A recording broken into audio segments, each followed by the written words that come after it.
Blog Talk Radio. Welcome to Last First Date Radio, featuring interviews with experts in dating, relating, and mating in midlife. And now, here's your host, Sandy Weiner. This is episode number 356, Decluttering Your Emotional Closet to Find Lasting Love. Hello, everybody. I am Sandy Weiner, and welcome to Last First Date Radio, the place to be for creating healthy, lasting relationships after 40. And today I'm going to be speaking with hypnotherapist and dating coach Laura Richer about the importance of decluttering your emotional closet if you want to find lasting love. And I actually spoke about this topic right after I watched the Marie Kondo series, and I just there's a lot of decluttering we need to do. And it's not just about the clothing that we have and the stuff that we can't get rid of. It's like, what are we holding on to? And until we do this deeper inner work, it is really hard for us to let go of what doesn't work and move on to find the love that we want. So I'm excited to have Laura on the show today. And for any of you who are new here, my mission is to help women value themselves from the inside out, that it is so important that we learn to know our value and our values, learn to speak up about the things that are important to us. And this is not just about love, ladies. This is about any relationship. When somebody hurts your feelings, to have the skill set to be able to set some boundaries, to speak up the first time, and to get curious and be open-hearted in all our relationships. And I believe that represents a woman of value, and a woman of value lives her best life and attracts the best partner. And every week I bring you a tip on how to be that woman of value. And this week's tip is to create a life that energizes you and fills you up. So many people are living a life that they kind of dread. They're going to work, going home, go to the gym, blah, blah, blah, and it's like we have so much power over creating a life that is so much richer.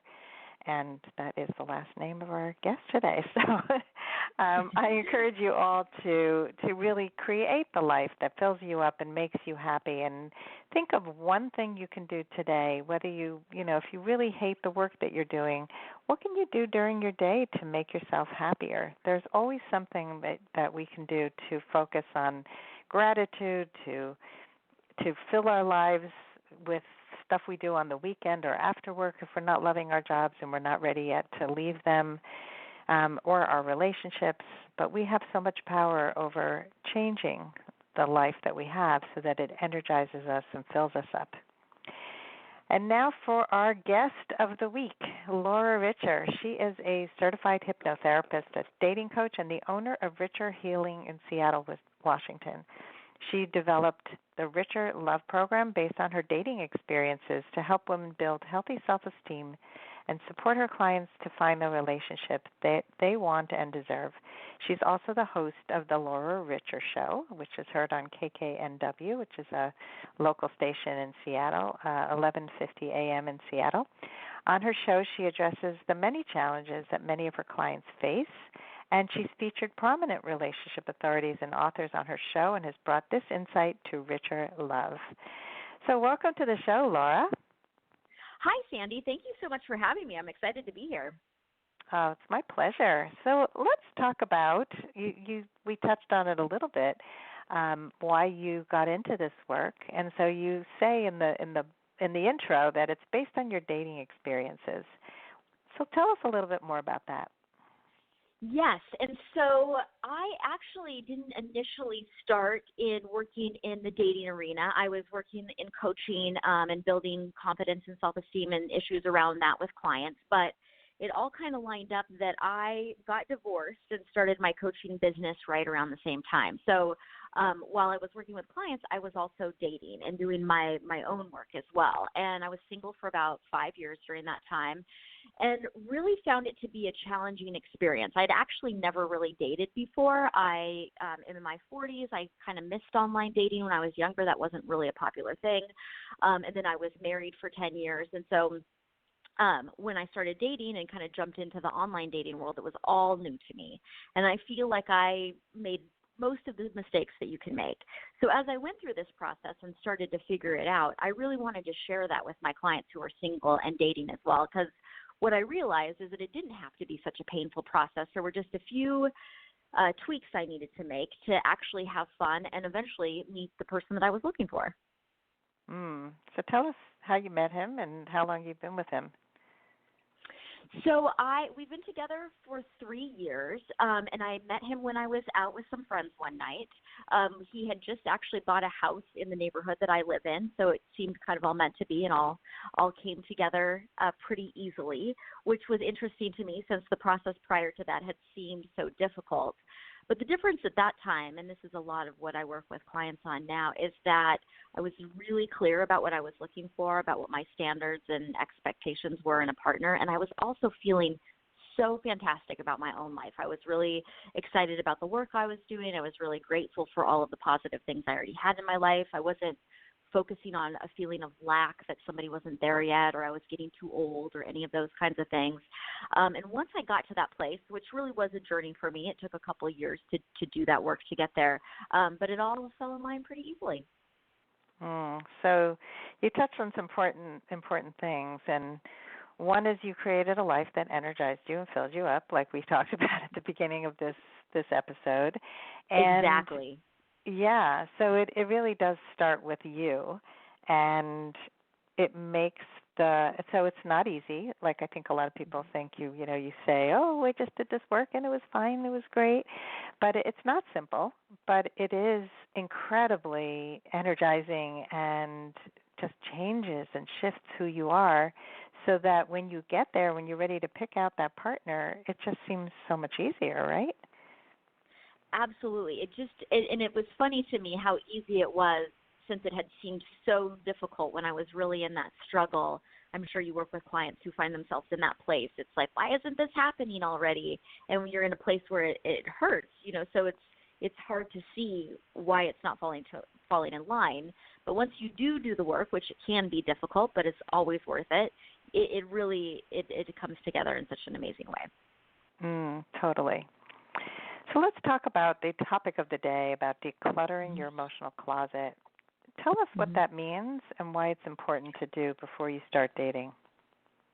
So I think the work that I didn't know to do when I started dating, and this is what I help clients with, is really taking a look at what are your belief systems that have landed you where you are right now in relationship. And if it's not in a place where you want to be, if you've noticed that you're in a pattern of being in the same type of toxic relationship, or the same situations keep appearing over and over again for you, to take a look at what are you believing, whether consciously or in hypnosis, we work on subconscious beliefs that are creating those situations. Because I really believe that our belief system is creating our life experience.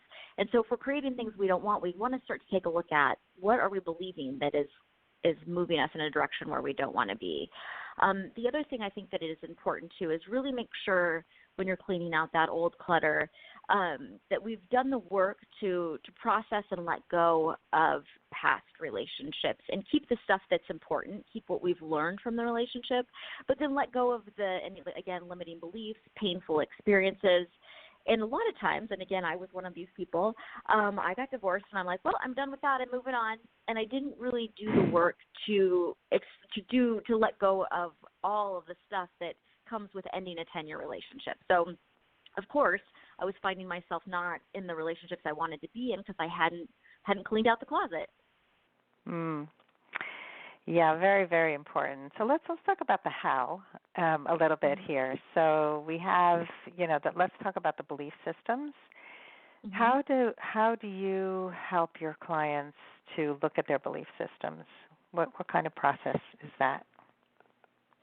So first of all, it can be very simple as just starting to identify what those beliefs are. And some people, either through coaching or hypnotherapy, are the tools that I use to help clients start to self-reflect and say, what am I believing that is, say I have a pattern of experiences, what am I believing that is landing me in this situation? So an example that comes up often with clients is the belief that I have to take what I can get. I have to settle for less, that there's this scarcity mindset, that there's not going to be anybody for me. So even though this person is not necessarily a very compatible option, I better hold on to this for dear life because there might not be anything else. And sometimes those beliefs are really hidden.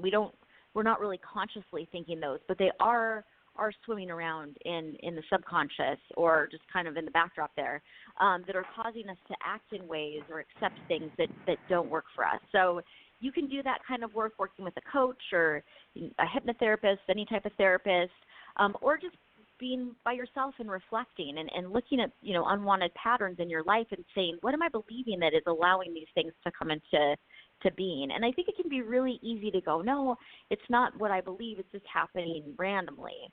And I certainly have had those thoughts before too. But if we really kind of dig in and go a little deeper, I think we usually find that it's not random.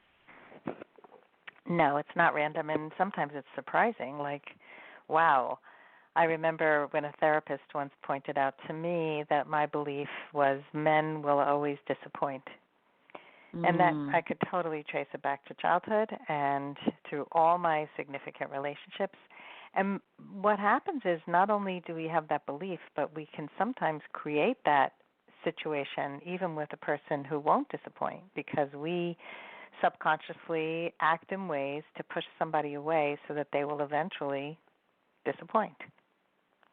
Yes, I agree with that 100%. You see that often with cheating when somebody has a really strong fear with cheating, that they're constantly projecting that onto their partner. And so even if the partner isn't cheating, they're having the experience of a cheating partner because that's what they're thinking about all of the time.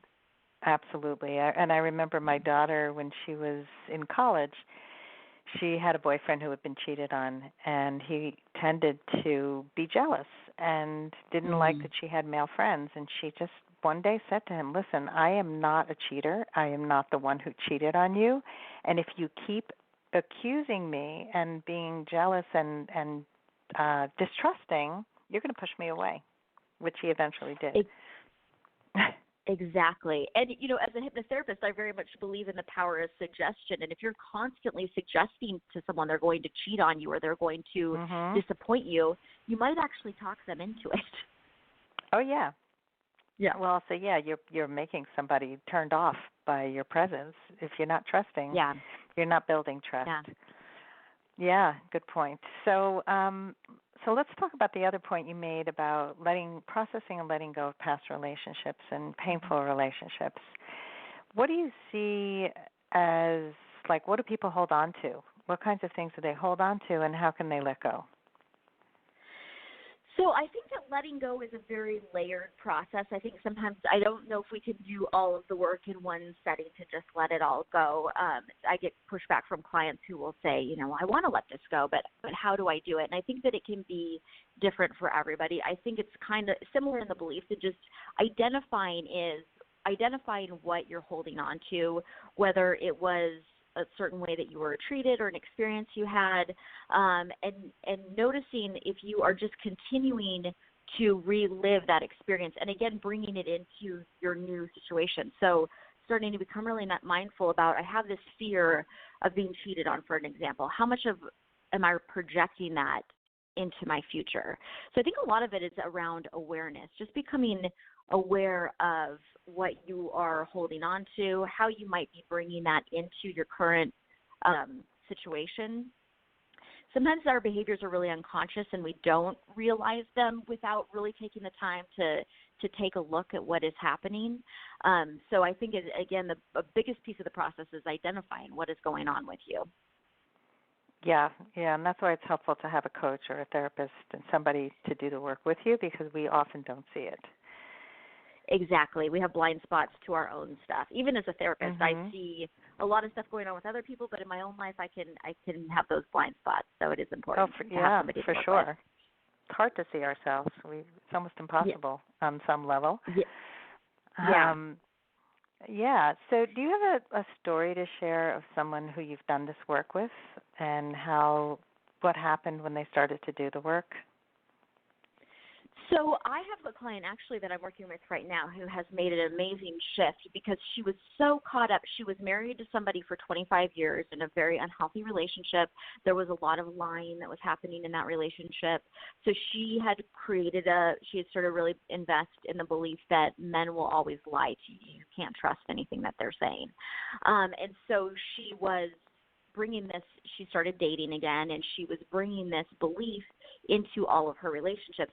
And I think that some of the people that she actually attracted to her were in fact lying to her, that she wasn't wrong about that.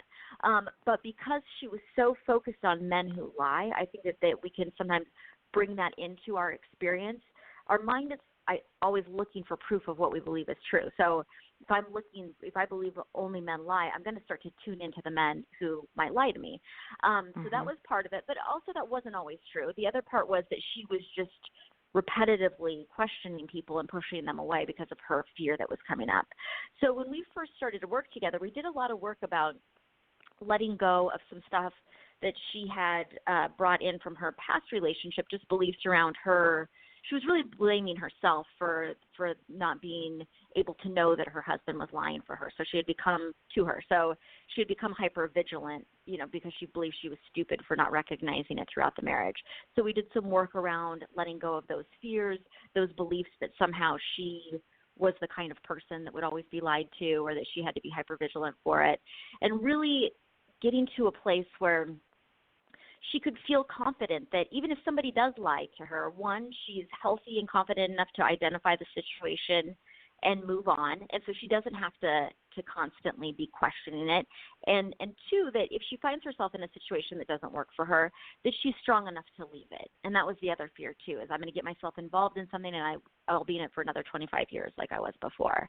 So she has since found somebody and is having a fantastic time, and they're playing tennis together and golfing together and just really enjoying life together. Their kids are grown up, and they are not working full time, either of them, and just getting to enjoy the experience of a relationship. So that she was a tough one. She was a tough one to shift. So that's really beautiful to see now. Wow! Congratulations to both of you.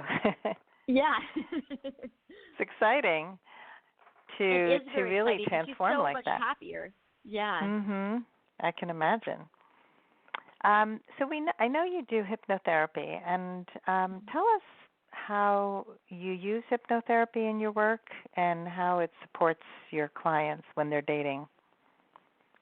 So there's two ways that hypnosis helps support my clients that's specific to dating, and one has to do with letting go of those past relationship baggage. So it gives them the opportunity to revisit past events and do some therapeutic work to process what happened, and some healing work around that to let that go through visualization. And it also helps on a deeper level to help clients identify the beliefs that they have, because sometimes we have all this stuff going on and we don't even know that this is what is, even though we have these unconscious beliefs, we don't realize how much they're influencing us. So it's also a great tool to help identify some of the stuff that we might not even be aware of.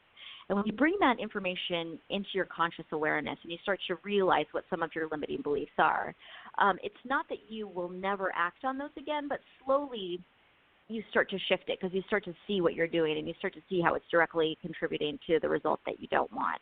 So that's one piece of hypnosis, is it is a therapeutic tool to help you get to a deeper level of stuff that you've been holding on to. And then the other thing that I think is really powerful is that it offers you the opportunity to visualize the result that you want to create. So if I've always had negative and toxic relationships, I might really want a loving, supportive relationship, but if I don't believe that's a possibility for me, or I just couldn't even imagine that happening, it's going to be difficult to move in the direction of creating that result. And so through hypnosis, we can give them an avenue to visualize what it would look like to be in a healthy relationship, what it would feel like to be in a healthy relationship, even kind of let your imagination run wild. What kind of attributes would this partner have? What would it feel like to connect with a person like that? And that process just allows you to open your mind, so that in your everyday waking life, you're actually starting to look for those people and those circumstances. So it can be a really powerful tool for creating change and visualizing what you want. It sounds amazing. I mean, I think there's so much value to getting out of your head and into the subconscious, because we can definitely outwit ourselves. Yes. I think that's why, it's like we can overthink, we can be smart about things and not actually change. And you see so many people who come and say, "Oh, I get it. I totally get it, but somehow I'm still stuck." And so I think any kind of alternative healing, whether it's through hypnotherapy or some somatic body healing, where we, our body is so wise, and we don't override it with our intellect. Exactly. Yeah, and what you said, I have people, I'm sure you must have this experience too, where the clients will say like, yeah, I logically know that, but they're not doing it. And sometimes it's like the logical mind is not in alignment with the heart and the feeling body, and so hypnosis can kind of help you bridge those two things. Yeah. Totally, and I think that's why so many people get stuck. And I don't know about you, but the majority of people who come to me are very academic and achievement oriented, and it's all about the doing, and they don't spend a lot of time in the feelings and in the inner knowing, and they stop really trusting their intuition. They get confused about what's really good for them. What do you find in that regard? Well, yes, and especially being in Seattle, we have a lot of big, thriving businesses here, Amazon, Microsoft. So there's a lot of successful corporate people that I work with who are approaching their love lives like their work lives, where they are really into, like, pushing things forward and making it happen and working for their success. And those things don't necessarily lead to success in your dating life. In fact, typically they sabotage it. So I think that sometimes that shift in mindset can be eye-opening to some of my clients. And I was very much like that too, coming from the corporate world and the corporate background. But like, I've got to make something happen instead of identifying what I was looking for and then allowing it to happen. Yeah. There's that whole trust piece, and I think trusting yourself, letting go of control, all that stuff. It's all connected. Not trying to find someone and sit them in a box you're trying to put them in that they don't actually fit in. Oh my God! And they become a project. And let me just tweak this, and then he just has to communicate completely differently than the way he does, and just do all these things, and then he'll be the perfect guy. Exactly. So what would you say to a woman who came in doing that, who's trying to, like, mold the men she meets into men who would be perfect for her? Well, I first feel like there needs to be some work, and I was that woman. I was in a therapy session when I was married, and my therapist said to me, so basically what you're saying is if your husband was a totally different person than he actually is, then you could be happy. I was like, that's a good point. So sometimes just pointing that out to somebody to say, like, okay, so what I'm hearing you say, and letting them see what they're asking for, and really talk about, is that even fair to the partner? Do we want to be changed, or does it make more sense to identify who we would be compatible with and what it even means to be compatible with somebody, and connect with somebody who was already there and had a similar life vision, instead of putting all this time and effort and energy into trying to change or fix somebody when it's probably never going to work anyway. So I think just helping people on their own start to see those patterns and see where that's showing up in their lives, and trying to help them get clear on why it is that they're so attached to whatever it is they're trying to change. That's good. Those are really good points. Yeah, we can't make somebody into someone else, and in fact, that's one of the biggest turnoffs is taking somebody and tweaking them. We certainly wouldn't want someone to do that to us. You'd be perfect if you just changed your whole outfit and the way you look and the way you dress and the way you act, and I don't like your friends, and just get another job, and that. And then it'll work. Yeah, then it'll work. And this is what people do. I mean, I certainly have been guilty of the same thing, and you don't realize until you really know what you're looking for and that it is possible. So we go back to that abundance mindset of it's not this is as good as it gets and I have to take what I can get and then make them into who I want. It's like I know what I want and I'm going to look for that, and then I don't have to be tweaking because it doesn't work. And it's so much more fun when you just find somebody who's already in line and nobody has to, because really when you do that, somebody has to change for you to be happy, it creates a dynamic where one person is going to be miserable for the other person to be happy, and that just is not going to work out. No, it totally doesn't work. And we have to be willing to accept each other, flaws and all, because that is, that is really the ideal. And people can drive you crazy, but if the character is aligned, if the values are aligned, then you're starting out with good bones. And if you have the good bones, you can make anything work. Yes, and I agree with you 100%. I talk a lot about values and how the values need to align. I think a lot of times people look at if interests align or if like the outside package looks the way we want it to look. But if the values don't align, if there isn't a common vision and a common belief in how a relationship should be or how life should be, then it's going to be really tough. Mm-hmm. Probably impossible. Yep, totally. Now, I know you do energy work also, so can you tell us a little bit about that and how that works with the dating coaching clients? Yes, so I incorporate all of this in my program, energy work and hypnotherapy. Hypnosis is addressing the blocks in the subconscious mind. Energy work is addressing the blocks in the energetic body. So the energy work I practice is Reiki, and the idea behind Reiki is that whenever we experience any sort of trauma, whether it's a physical trauma like an injury or an emotional trauma like death or breakup, that it's going to create stagnant energy in the chakra system.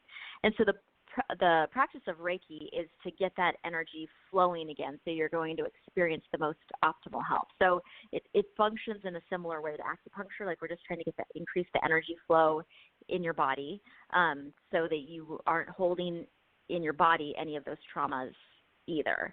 And I've always was very skeptical. And the first time I went to Reiki, I said to a friend I was going with, I thought, this isn't even a massage. What is this going to do for me? And I just had the most profound experience on the table of feeling just so much lighter after the session. And so I was a believer ever since then. And I've just had a lot of shifts in my life using Reiki. So I wanted to bring that into the program, because any kind of healing you can do, whether it's Reiki or acupuncture or somatic healing or whatever, is helpful when you're getting ready to date. Yeah, and I like that you have a lot of different ways that you work with clients, because I think they're all very helpful and they all address different aspects of a person. Yes, and not everybody resonates with everything. Some of my clients are like, Reiki, no thank you, and so we don't have to do that, but there's a little bit of something for everyone to work with. Great, yeah. So, Laura, my last question for you is, what's your best advice for women who want to go on their last first date? To know what your standards and expectations are of a partner and a relationship. I think for me, what made dating such a more productive and positive experience is that instead of being in a lack mindset, I started to believe that my partner was out there and that I just needed to know what I was looking for to be able to connect with him. And so I started dating from that perspective. And as I did that, I didn't go on second and third dates with people who I could identify were not a good fit for what I was looking for. I think a lot of the women that I work with, and everybody's different, but one of the common themes I see is that, again, they just have to, whoever asks me out on that second date is who I have to date, because that's all there's going to be. And I think when you're really clear on what you're looking for and you're choosing people who are in alignment with that, you're going to eventually find your person. Couldn't agree more. I think you date less, but you date more aligned, and it's less draining, it's more enlivening, and you'll find your right partner without making yourself crazy and getting burnt out. Exactly. I would rather go on one quality date a month than 10 bad ones. So I am a big believer in quality, not quantity. I totally agree. Yeah. So, Laura, tell our audience how they can find you. So you can find me at richerlove.com. I have an online dating program that I do where I can work with clients anywhere in the world that includes one-on-one coaching as well as a group component, so you can connect with other women who are dating and going through these same issues. It's a great support system. You can also meet with me in person in Seattle. I'm in the Queen Anne area of Seattle, Washington. And again, just go to Richer Love and you can find all my information there. Great. Do you have any free gifts to offer? I don't know if you have any opt-ins on your website. I offer a complimentary consultation, 1-hour consultation to all prospective clients, and even if we don't choose to work together after our hour together, I still can offer you some excellent resources and things that will help you on your journey in dating. So if you want to just chat and learn more, you can go online and schedule a consultation. Beautiful. Well, thank you so much for helping us declutter our emotional closets today, Laura, and for sharing so many other great tips for helping everybody to go on their last first date. Thank you, Sandy. It was great being on the show. Thank you. And thanks, everybody, for listening today. And if you love our show, please rate and review us on iTunes. That would be so amazing to help other people find us and gain even more followers for this show. And I forgot to mention that I have a Facebook group called Your Last First Date. And so you just go on Facebook, search for Your Last First Date. It's a free group, and it is an amazing group for women over 40 who are looking for lasting love and want to have positive support, not a bunch of complaints. We don't allow that. We don't allow just venting. We allow purposeful posts to really help you to find your last first date. So go on Facebook, Your Last First Date, and I hope you go on your last first date very soon. Have a great day.